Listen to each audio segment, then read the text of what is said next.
Hello, my name is Susan Vance. I'm with Survivors Network of Those Abused by Priests. We call ourselves SNAP. If you'd like to know more about SNAP, go to snapnetwork.org to learn more about what we do.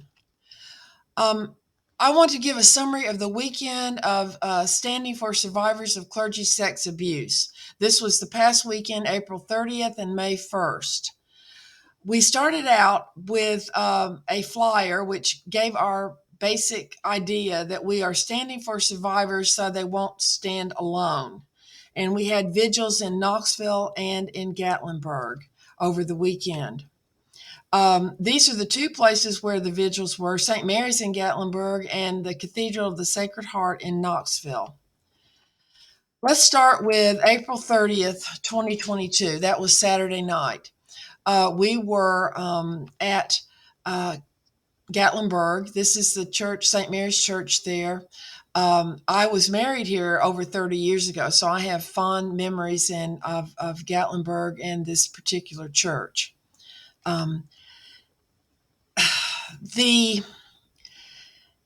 distressing part, and the reason we were there, was to stand for Jane Doe, an Hispanic woman who was going to this priest, Father Anthony Pinacle, for guidance and grief counseling. Her husband had just died, and the civil lawsuit that was just filed, gives a very complete explanation of what happened. This priest is now criminally charged with sexual assault, and we'll get to more of that in just a minute. He was indicted, arrested, and released on bond, all in early January. The actual assault occurred in 2020. Now, this is 2 years later that he's finally indicted, arrested, and released on bail. I'm very unclear about that timeline and how that all came about, but we will hopefully have that clarified. He was suspended from ministry by Richard Sticka, the Bishop of Knoxville, apparently on the day of his arrest or thereabouts, which was January the 5th. Jane Doe reported to the police soon after the assault, and the police called the bishop or the Diocese of Knoxville. When did this occur? We assume shortly after she reported, and she did report within days, if not on the day of the assault. When did Sticka know, and when did he do something? We'll show in just a minute when he should have, if he did not act according to policy, which we are beginning to wonder about. This is the marquee at St. Mary's Parish. And the more I looked at this marquee, I got closer and closer to it, and I saw at the bottom of this marquee that Father Anthony Pinacle, who is indicted and was arrested and suspended, is still listed on the sign in front of the church as the pastor. And not only that, he is also on the website of the church as of last night listed as the pastor, and in the church bulletin, which I also took on from online, he's listed as the pastor of the church. Why is this troubling? It is troubling on many levels, because as soon as Richard Sticka found out about Anthony Pinacle's allegations against him, he was supposed to be suspended. That is diocesan policy. Now, a lawsuit has been filed, Jane Doe versus the Diocese of Knoxville and Anthony Pinacle, the priest. In speaking the other night with the people, their idea, I asked them, why is his name still everywhere as the pastor? And I was told he hasn't been convicted and you are innocent until proven guilty. I have no problem with that. That's a criminal thing. Right now, we're talking about diocesan policy, which is itself very clear about what should be done. It hasn't been followed, apparently. And here's why. The policy and procedures regarding sexual misconduct can be downloaded from the website of the Diocese of Knoxville. Section C, page 11, deals with sexual exploitation of adults by clergy. This is very important. In paragraph 3 on page 11, it says, the accused will be suspended immediately from any present involvement in any ministry. Now, does seeing his name on the sign, in the bulletin, on the website, does that say to you suspension from ministry?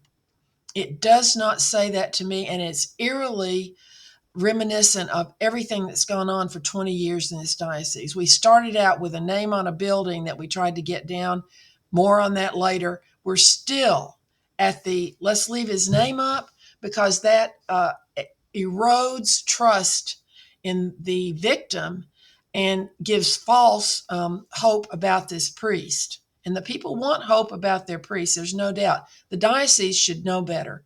Where is the vicar? Where are the vicar generals? Where is the chancellor? If the bishop won't do the policy, why then is the person in charge of safe environment? I think it's the chancellor, Deacon Sean Smith. Why has he not helped the people in Gatlinburg?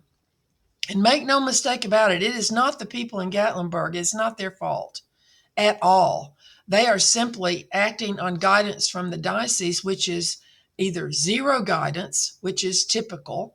Let's just let the people do what they're going to do and act like we don't know, act like this is not deliberate on the part of the diocese when it is. On paragraph 5 of this same policy says that what is supposed to happen about the victim of abuse. You can read the whole thing yourself, but here's the key here: to offer assurance of the concern of the diocese. Read the lawsuit, and you'll find that part of this woman's grief and upset has been the total lack of doing anything about Father Pinnacle for 2 years. Read the lawsuit. I'll have it listed below so that you can do so. It's very important that you do. Let's go to May 1st of our Standing for Survivors. May 1st, we were at the Cathedral of the Sacred Heart in Knoxville. It was a very rainy day, but we had 3 people there to stand for survivors. It's not 25, it's not 50, but it's amazing what the presence of even a few people can do to an issue. And that is very important for people to understand. If you start counting numbers, you'll be upset, or you'll be saying that's a failure. There was nothing about this was a failure. The whole weekend was a huge success. This is the sign that Chris O'Leary from St. Louis held: protect people, not predators. He is himself a victim of Father Valentine in St. Louis. He has a wonderful podcast called Sacrificed. So I'll have links to that, all this below, so that you can see and can go to these different places for information. This is Chris holding his sign. His idea is to stand vigil, hold signs, stand vigil, let people see that these are survivors that need to have people standing with them, and many times standing for them, because they cannot stand alone. We received shout out from Father Boatner at different masses. The 2 masses that are recorded are the 9 and the 11. And Father, mentioned that we were there, that we had every right to be there because we are not on church property. We did not break any rules to do what we did, and we do not do that. We stood with our signs, and he said that anybody who had any information should call a third party, and that he was also available for people to ask questions and to call him. I want to thank Father for saying something, because it's important that people know that we stand for survivors. And Father said the church stands for survivors. We need more evidence of that to believe it, but thank you for saying it. The third party that Father mentioned, I hope he meant the police, because that's the third party you should call if you suspect or know of abuse, either of a minor, or if you know of sexual exploitation of an adult by clergy. As of July 1st, 2021, that is a Class E felony in the state of Tennessee. And we will be learning more about that. You're not going to hear it from the diocese. I have requested that they put it on their website, into their bulletins. They will not do it.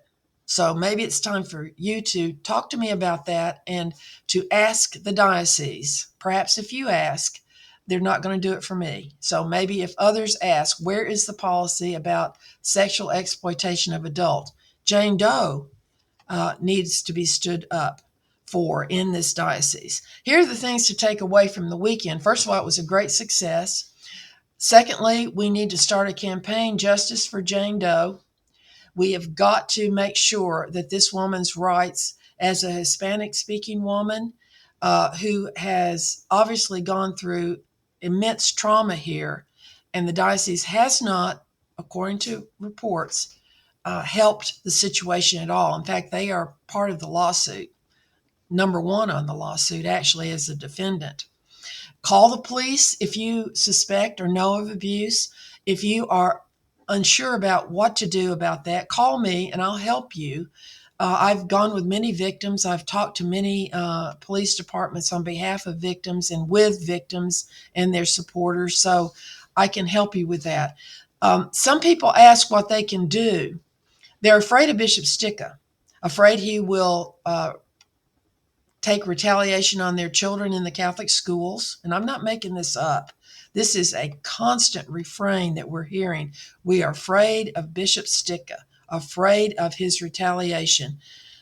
That says a lot about the turmoil that we are in Knoxville. But speak out by writing to the papal nuncio and send a carbon copy of your thoughts and your feelings to the new Archbishop of Louisville, Kentucky, who is in charge of Tennessee and Kentucky.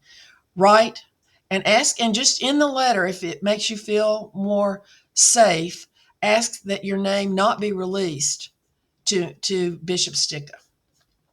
I don't see why that would not be a good thing to ask for. You certainly deserve you need to sign it, but you deserve that your privacy be respected by the papal nuncio and the new Archbishop of Louisville. So this is a report of the weekend.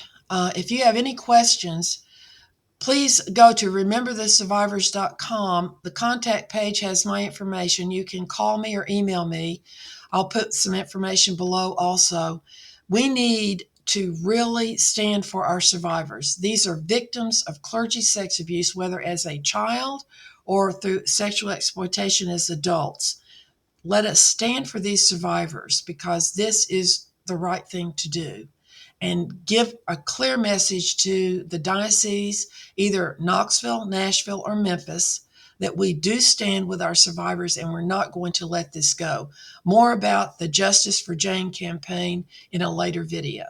Thank you.